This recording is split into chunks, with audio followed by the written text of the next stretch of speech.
All right, ladies and gentlemen.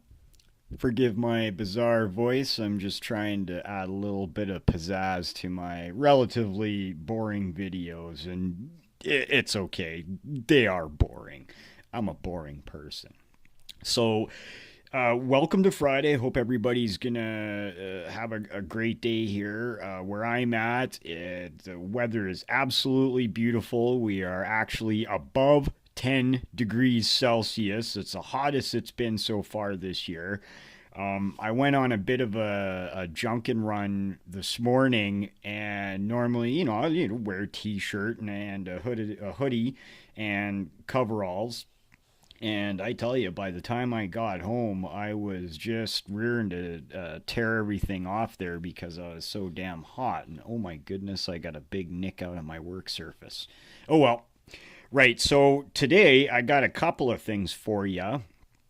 First up, I was on a Junkin run the other day, and I found here one of these Sentinel. Now, this is a steering wheel lock. You can see it's much like the Club, but this one's a bit different in that it has a bar going this way, and it also has another bar here that goes that way. So this thing actually extends quite a bit. You could lock a fairly large steering wheel with this device. So that's actually not why we're talking about it. What really kind of tickled me about this is, and this is something that I have no experience with. I haven't seen one of these yet. I haven't had the chance to play with one. This has the Cruciform key. So, yeah, this will be a nice project. Someday I will sit down and I will pick this thing. When I found this, it was fully functional, had all its pieces and stuff. You can obviously see here where I've drilled into it to kind of see what was going on. I also had to drill here and here to release the core, which sits in there kind of like so. All right, so one thing that did kind of surprise me about this is a lot of the internal parts are plastic. So, yeah, I don't know what's up with that.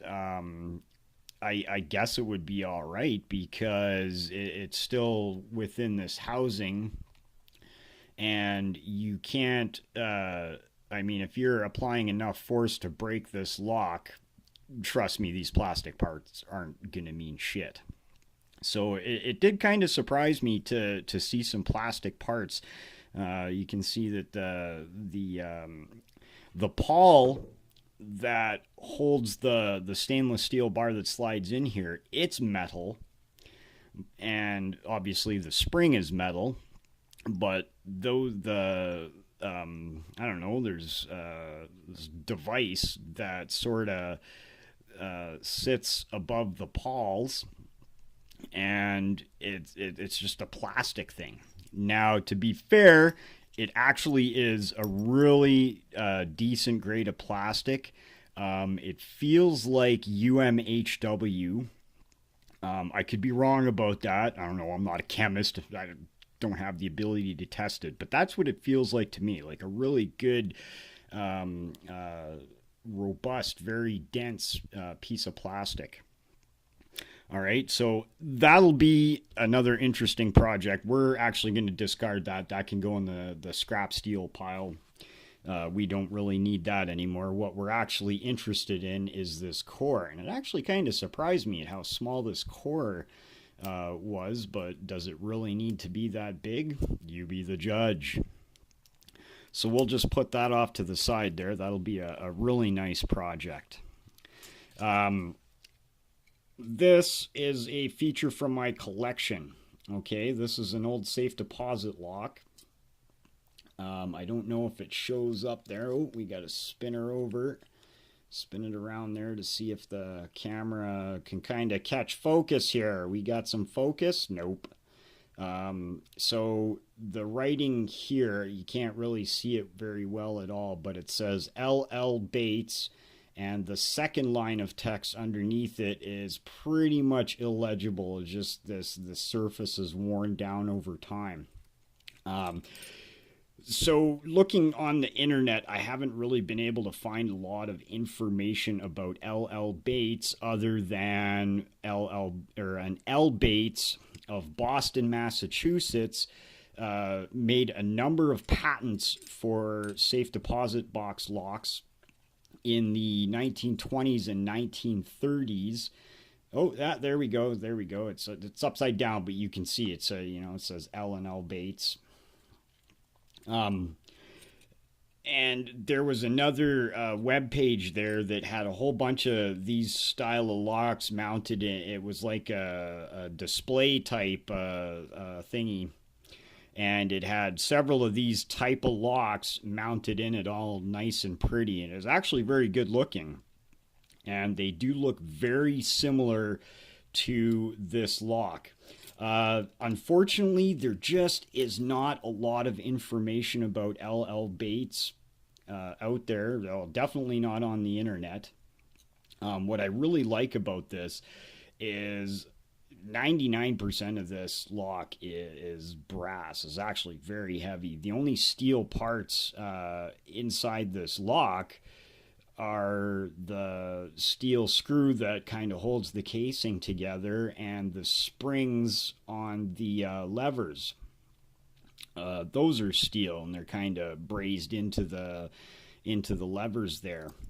What I also like about this lock is it's got this little void here. I don't know if that was intentionally done at the time of manufacture, or if that was done at some later time.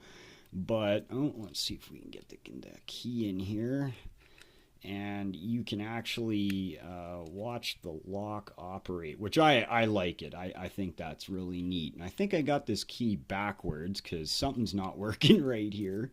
Yeah, let's try this again the correct way this time, maybe. Oh yeah, there we go. And you can kind of just see everything just operate there, and boom, back goes the latch, and there we go. So, as near as I can tell, this particular lock is from the 1920s or 1930s, somewhere in that era. And I don't know what it was doing sitting on a shelf at Dial Locksmith, but whatever the case, it is now in my collection and in my possession. So, this is one of my favorite locks. I really like all brass stuff. I love brass. I cannot get enough of it. And for that reason, this is probably one of my favorite locks in my collection here. So yeah, I just thought I'd kind of show that off for everybody. Yeah, it's not a very remarkable or funky looking lock, but it is very old. All right, so that's all I have for everybody today. I hope everybody has a great weekend. It's looking like this weekend's going to be absolutely fantastic weather-wise. I'm thinking I might, maybe I'll chop some firewood and maybe we'll have a barbecue over the fire pit. I don't know. We'll see what happens. In any case, it's looking like the weather's going to be good, so I'll be able to spend a fair amount of time outside, instead of it being windy and minus 20 degrees Celsius outside and everybody hunkering down inside praying for the spring to come. Well, spring is here, and it is here with a vengeance. I'm going to shut up now. You guys get on about your weekend. I'll talk to you real soon. Bye now.